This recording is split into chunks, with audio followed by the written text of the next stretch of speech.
بسم اللہ الرحمن الرحیم۔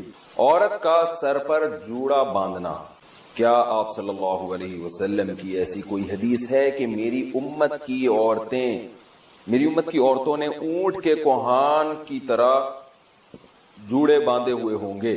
تو کیا عورت کے لیے جوڑا باندھنا جائز ہے؟ اگر گھر میں غیر محرم نہ ہو تو کیا اس صورت میں باندھ سکتی ہے؟ نیز اس حالت میں نماز ہو جاتی ہے یا نہیں؟ امت اللہ صاحبہ انڈیا سے۔ رسول اللہ صلی اللہ علیہ وسلم نے فرمایا کہ قرب قیامت میں ایسی عورتیں پیدا ہوں گی کاسیات عاریات، لباس پہننے کے باوجود برہنہ ہوں گی، اور فرمایا رؤوسہن کاسنمۃ البخت، ان کے سر ایسے ہوں گے جیسے اونٹ کے کوہان، جیسے اونٹ کا کوہان اٹھا ہوا ہوتا ہے نا، تو ایسے سر ان کے اٹھے ہوئے ہوں گے۔ اس سے صاف پتہ چلتا ہے کہ عورت کے لیے سر کے بال اوپر کی طرف اٹھا کے رکھنا یہ ناجائز اور حرام ہے۔ تو جوڑا باندھنا ہے تو پیچھے کی طرف باندھے، اوپر کی طرف نہ باندھے، چاہے محرم ہو یا نہ ہو، اس سے کوئی فرق نہیں پڑتا۔ تو ایسی عورتوں کے بارے میں نبی نے فرمایا لا یجدن ریح الجنہ وان ریحها لیوجد من مسیرۃ کذا وکذا، یہ جنت کی خوشبو بھی نہیں پائیں گی، حالانکہ جنت کی خوشبو تو بہت دور سے محسوس ہوگی۔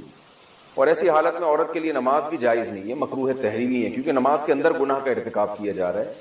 جب بھی گناہ کے ساتھ نماز پڑھی جاتی ہے تو اس کا اعادہ لازم ہوتا ہے۔ جوڑا بنا کر نماز، اتر پردیش یو پی، یہاں سے خاتون نے پوچھا ہے، اتر پردیش ہمارا بھی وطن جو ہے نا یو پی ہے، سہارنپور۔ جب بھی کوئی صاحب اتر پردیش سے رابطہ کرتے ہیں نا تو ایک دم ہمیں اپنے ابا دادا یاد آ جاتے ہیں۔ کیا بال کو جوڑا بنا کر نماز ہو جاتی ہے؟ بال کو کا جوڑا بنا کر اگر سر پہ یعنی اوپر کی جانب جوڑا بنایا ہے تو پھر نماز مکروہ ہے، کیونکہ حدیث میں ایسی عورت پر لعنت وارد ہوئی ہے۔ پیچھے کی جانب اگر جوڑا بناتی خاتون تو ٹھیک ہے۔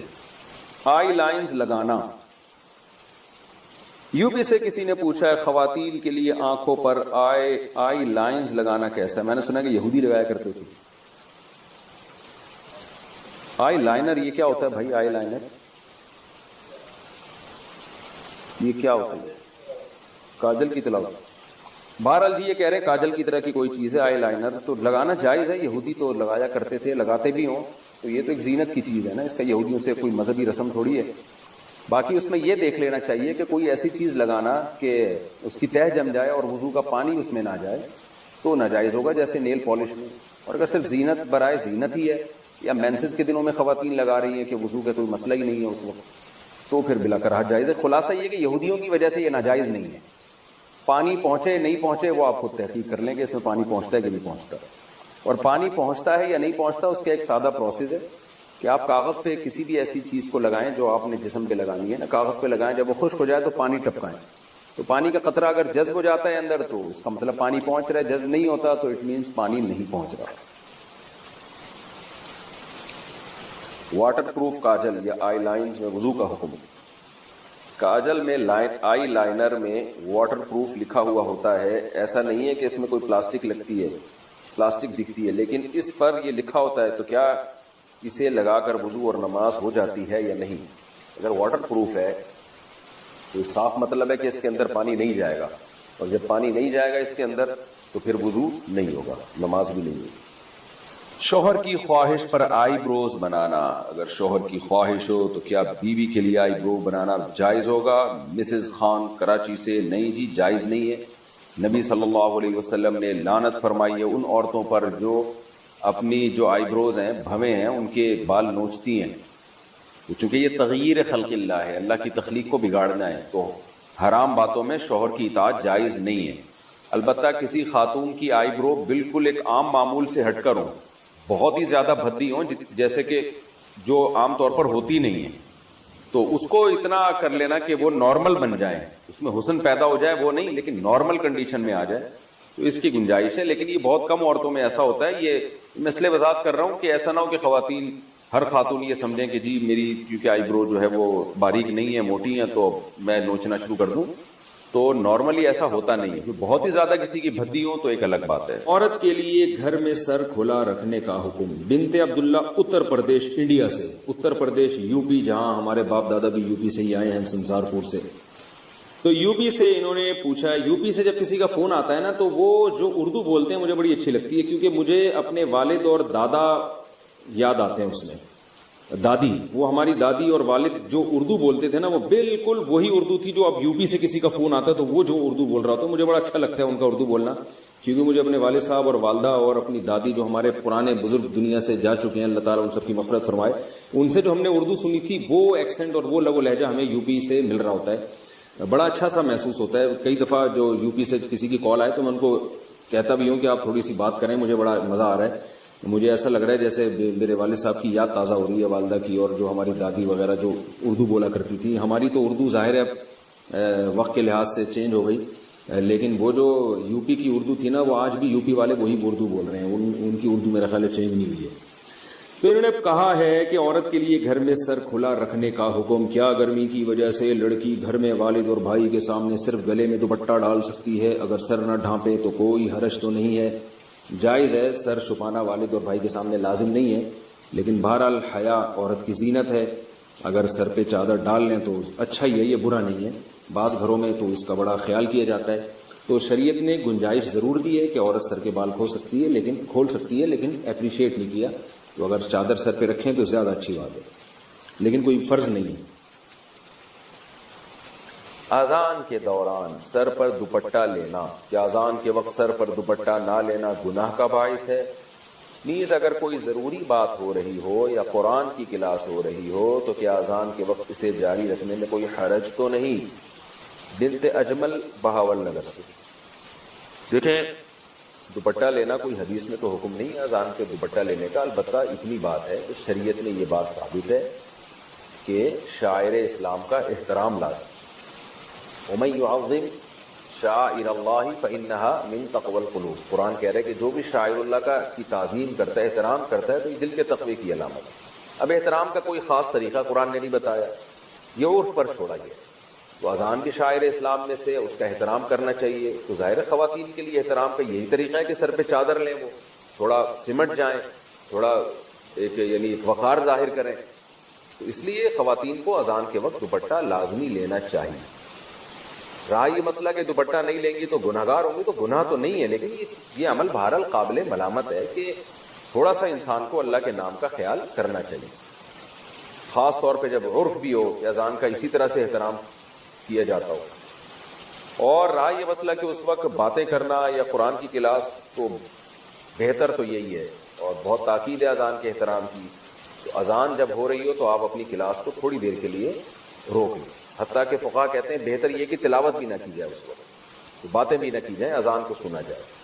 البتہ اس سے وہ اذان مراد ہے جو آپ کے محلے کی مسجد کی ہو، کیونکہ اذانیں بھی 4-4 5-5 آوازیں آ رہی ہوتی ہیں. تو بس وہ جو آپ کے محلے کی مسجد کی اذان ہے آپ اس کا احترام کر لیں تو کافی ہے. باقی اذانیں ہو رہی ہیں پھر وہ ہونے دیں. تو فرض واجب تو نہیں ہے یہ عمل، لیکن یہ اذان کے احترام کا بہرحال تقاضا ہے. ہاں کوئی بہت ہی اہم مجلس ہو جس کو بعد میں کرنا ممکن نہ ہو تو وہ ایک الگ بات ہے، اس میں پھر اذان کے وقت بھی اس کو جاری کیا جا سکتا ہے. نقاب عورت کے لیے پورا جسم ہے، چہرے کے نقاب نہ کرنے کے بارے میں کیا حکم ہے؟ دیکھیے، اسلام میں پردے کے مختلف درجات ہیں. اسلام میں پردے کے مختلف درجات ہیں. ایک درجہ تو یہ ہے کہ عورت اپنے آپ کو اتنا چھپا دے کہ اس کی چادر پہ بھی مرتی نظر نہ پڑے کبھی بھی، تو یہ سب سے اعلیٰ درجہ ہے. بعض صحابیات ایسی ہوتی تھیں وہ ان کو کبھی کسی مرد نے دیکھا ہی نہیں، ان کو مخدرات کہا جاتا تھا. لیکن ظاہر ہے یہ وہی خواتین ہو سکتی ہیں جن کا پھر مردوں سے کوئی لین دین نہ ہو یا معاشرے میں کوئی. حضرت عائشہ رضی اللہ تعالیٰ عنہا تھی، انہیں چونکہ مسائل بتانے ہوتے تھے تو وہ آواز کا پردہ نہیں کرتی تھی، وہ بتاتی تھی مسائل پردے کے پیچھے سے. لیکن کچھ صحابیات ایسی تھیں جو اپنی آواز بھی مردوں سے چھپاتی تھیں. تو اعلیٰ درجہ ہے، کوئی عمل کرنا چاہے اور اس میں کوئی نقصان بھی نہ ہو تو سب سے اعلیٰ درجہ ہے، لیکن لازم نہیں ہے. دوسرا درجہ یہ ہے کہ عورت اپنا چہرہ کھولے اور اپنے ہاتھ اور اپنے پاؤں کھول لے، باقی پورا جسم غیر محرم مرد سے. یہ سب غیر محرمی کی باتیں ہو رہی ہیں، محرم مراد نہیں ہے، محرم سے پردہ نہیں ہوتا. تو غیر محرم مرد سے چہرہ، ہاتھ اور پاؤں کے علاوہ پورا جسم کیا کر لے؟ چھپا دے. یہ والا پردہ چاروں ائمہ کے نزدیک بولو بھائی فرض ہے، یعنی کم از کم اتنا درجہ. اس میں کسی کا کوئی اختلاف بولو بھائی نہیں، کوئی اختلاف نہیں ہے. ایسی عورت اپنے سر کے بال لامحرم کے سامنے نہیں کھول سکتی، ٹھیک ہے نا، اپنی پنڈلیاں اپنی کلائیاں نہیں کھول سکتی. چہرہ اور ہاتھ اس کے بارے میں کیا ہے؟ بولو بھائی اختلاف ہے. باقی چہرہ اور ہاتھ کے بارے میں راجح قول کیا ہے؟ تو دیکھیں راجح قول یہ ہے کہ چہرے کا پردہ جوان عورت پر ضروری ہے مگر وہ چہرہ سطر میں داخل نہیں ہے. سطر کا مطلب یہ ہوتا ہے جیسے ناف سے لے کے گھٹنے تک مرد کے لیے چھپانا ہر حال میں کیا ہے؟ ضروری ہے نا. چاہے کسی کو فتنے کا اندیشہ ہو یا نہ ہو, یہ وہ ایریا ہے جو آپ نے بہرحال چھپانا ہے. اس کا کسی کے سامنے کھولنا مجبوری کے بغیر, علاج کے لیے ایک الگ بات ہے, عام حالات میں کسی کے سامنے کھولنا بھی بالکل کیا ہے؟ حرام ہے, جائز نہیں ہے. تب یہ جو ریسلنگ آتی ہے اس کو کیوں غلط کہتے ہیں بھائی؟ یہ نیکریں پہن کے. ایک لڑکے ہمارے شاگرد فٹ بال کھیلتے تھے, کہتے یار اس میں کیا ہے؟ میں نے کہا فٹ بال کھیلو لیکن کپڑے کیا ہونے چاہیے؟ گھٹنے آپ کے ڈھکے ہوئے ہونے چاہیے. تو یہ مرد کے لیے سطر ہے. تو عورت کے لیے چہرہ, ہاتھ اور پاؤں کے علاوہ کا جو ایریا ہے نامحرم کے لیے وہ کیا ہے؟ سطر ہے. اس میں فتنے کا اندیشہ ہو یا نہ ہو, جوان عورت نے بہرحال وہ بولو بھائی چھپانا ہے. بوڑھی عورتوں کو کچھ چھوٹ دی ہے شریعت نے, لیکن جوان عورت نے, اور 50 سال کی عورت بھی یاد رکھو جوان ہوتی ہے. بعض لوگ جوان کا مطلب کہتے ہیں کہ 19 سال کی ہو, جب تک بالکل اس کو اتنی چہرے پہ جھریاں نہ آ جائے کہ استری کرنے کی باقاعدہ ضرورت پڑ جائے, اتنی جب تک جھریاں نہیں آتی وہ کیا سمجھی جاتی ہے شریعت کی نظر میں؟ جوانی. اتنی زیادہ اس میں اٹریکشن ختم ہو جائے کہ کسی کو پیسے بھی دو نا تو وہ شادی کرنے کے لیے تیار نہ. جیسے ایک چٹکلا ہے, ٹائم ہے سنا دوں. وہ ایک آدمی کی شادی ہوئی, اس نے بغیر دیکھے شادی کی, اس کو بتایا گیا بھائی بڑی حسین دلہن ہوگی. جب اس نے دیکھا تو وہ تو بالکل ہی بہت ہی بیچاری بدصورت تھی. تو قاضی صاحب نے نکاح پڑھایا. تو اس نے قاضی صاحب سے پوچھا جی آپ کی نکاح پڑھانے کی فیس کتنی ہے؟ قاضی صاحب نے کہا جتنی اچھی تمہیں دلہن لگ رہی ہے نا اتنے پیسے دے دو. بھائی پہلی رات میں دلہن تو سبھی کو اچھی لگتی ہے نا. قاضی صاحب کا خیال تھا 1-2 کروڑ روپے تو ملیں گے لازم. جتنی اچھی تمہیں دلہن لگی ہے اس حساب سے کیا کرو, نکاح میں نے پڑھا ہے, اس دلہن کو حلال میں نے تمہارے لیے کیا ہے, تو مجھے ظاہر ہے تگڑی رقم ملنی چاہیے. جیسی تمہیں دلہن دلائی ہم نے, یعنی تمہارے لیے حلال کی ہے نکاح پڑھا کے, تو اس حساب سے کیا ہونا